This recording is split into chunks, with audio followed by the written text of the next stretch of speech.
In Yu-Gi-Oh! And in life, we sometimes get thrown out of the club. Whether it's trying to show off your newest spicy tech at locals, going X3 and then earning a less than flattering nickname for the next few months, or finding yourself somewhere that you aren't supposed to be, surrounded by people who don't want you there. Sometimes things work out for the best and everyone gets along. Occasionally you end up in the mud with a bruised face. Tough lessons, but they're a part of growing up. Another part of growing up is learning that just because someone has been hired to stand outside a door doesn't mean that they're actually tough, and damn it, you paid your cover charge, so who cares what shoes I'm wearing? Okay, maybe that's not the right lesson. Regardless, Bouncers. Continuing our look into terrible anime mini archetypes, we continue with Yu-Gi-Oh! Zexal. I swear that if I could make an 8-minute video about every terrible Zexal archetype, I would be set for life. Bouncers are the first strategy used by Nistro in the Yu-Gi-Oh! Zexal anime. Eventually he would move on to a questionably better deck in Heroics, but when we first see him, this is what he's got.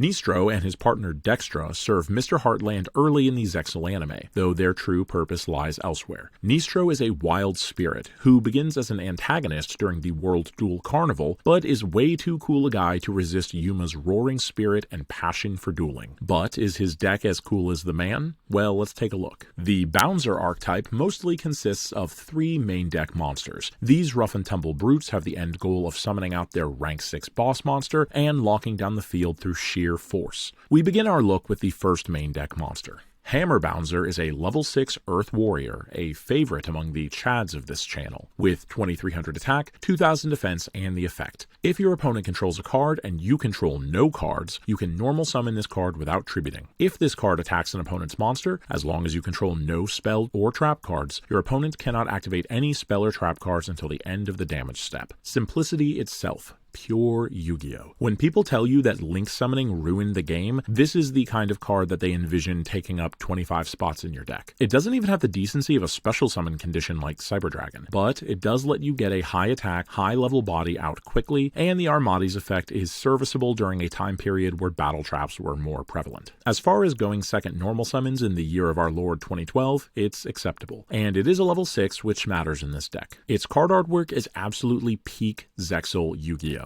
Big scary werewolf with hammers for hands. I want less Branded and Ice Jade and more Hammer Bounzer in Yu-Gi-Oh! At least from a visual storytelling element. Play 3. Significantly less playable and with 2 times less hammers is our second main deck monster, Phantom Bounzer. This monster is a level 6 Dark Warrior with 2400 attack and 1200 defense. In 2 cards, you see the dichotomy so central to early Yu-Gi-Oh! Earth Warriors and Dark Warriors. 2 tribes, representing the schism between Warrior Digreffer and the Dark Lucius he would become. Who says Zexal doesn't have good storytelling? Anyways, this monster has the effect. If this card on the field is destroyed and sent to the graveyard, you can add 2 Bounzer cards from your deck to your hand. Holy moly, Batman, it floats? Remarkable. Unfortunately, you see the conspicuously absent special summon condition, or hell, even the tribute bypass of Hammer Bounzer, meaning that even if the effect triggers, you're only going card neutral off this guy. Not to mention the many non-destruction forms of removal, such as Compulse, Castiel, and more that I could list, but I don't want to have to edit them into the video. All of this is a shame, because he looks so damn sick.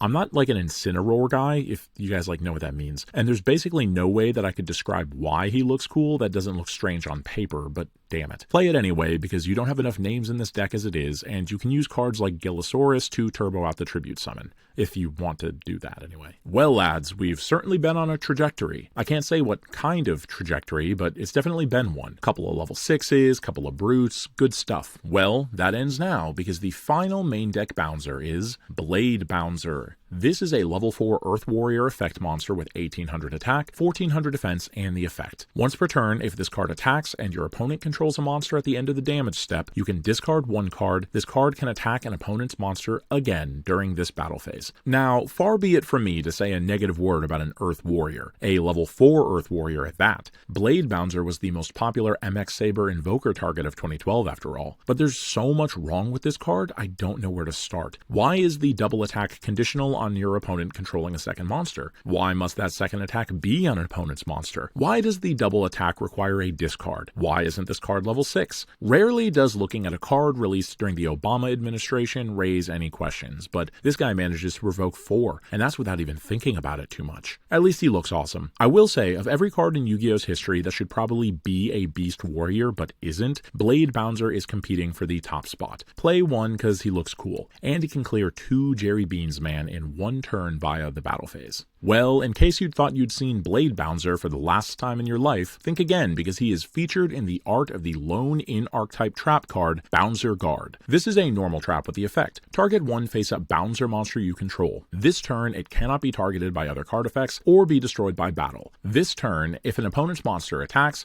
it must target that monster for an attack if it is still on the field. I wish that it shared the targeting protection with the rest of your monsters on the field, because presumably the fissure that was meant for your Blade Bounzer is just going to find its way onto the poor command knight that he's trying to protect. Tough job. This card offers decent protection and can theoretically insulate your board from attacks, but allow me to offer you an alternative.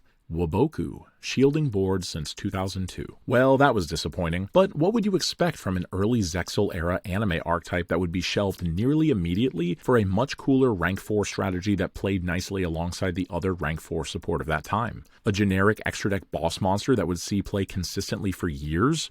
Oh.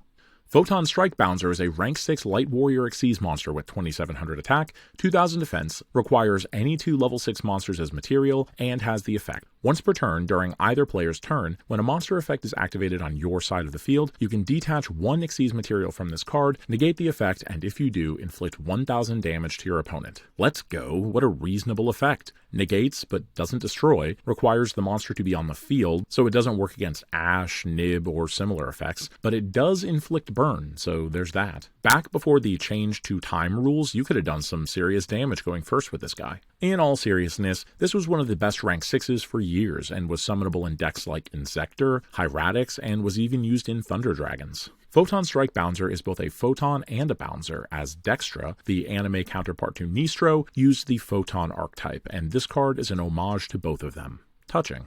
Here's a deck profile for something that resembles Bounzer Fiendsmith Turbo. Don't grimace too much at the Fiendsmith engine, it's pretty affordable nowadays. And there's never been a better way in Yu-Gi-Oh's history to get 2 level 6s out on the field without a normal summon. Besides, the Warriors of Tradition that you're using as ready fusion targets in the extra are going to set you back way more than a playset of Engraver. The Fiend Mega Cyber is a special summonable level 6 if your opponent controls at least 2 or more monsters than you do. Gaia, the Fierce Knight Origin, can be special summoned by pitching a level 5 or higher monster, which lets you get tribute fodder out easily and can even put Malicious Engrave if you open it. I really wish MX Saber Invoker was free so we could special summon Blade Bounzer from deck, but instead he isn't played at all. The extra is a bunch of rank 6 good stuff. If you're wondering why Zeus is on the far right, it's because I forgot about him and put him in last. Soul Drain and Mind Drain are in the side deck to round out the areas of monster negation that Photon Strike Bounzer lacks. I have a distinct feeling that should we dare to delve even deeper into the bowels of Yu-Gi-Oh! Anime decks, that somehow we might dig up something even more terrifying. Hey, at least the boss monster is cool.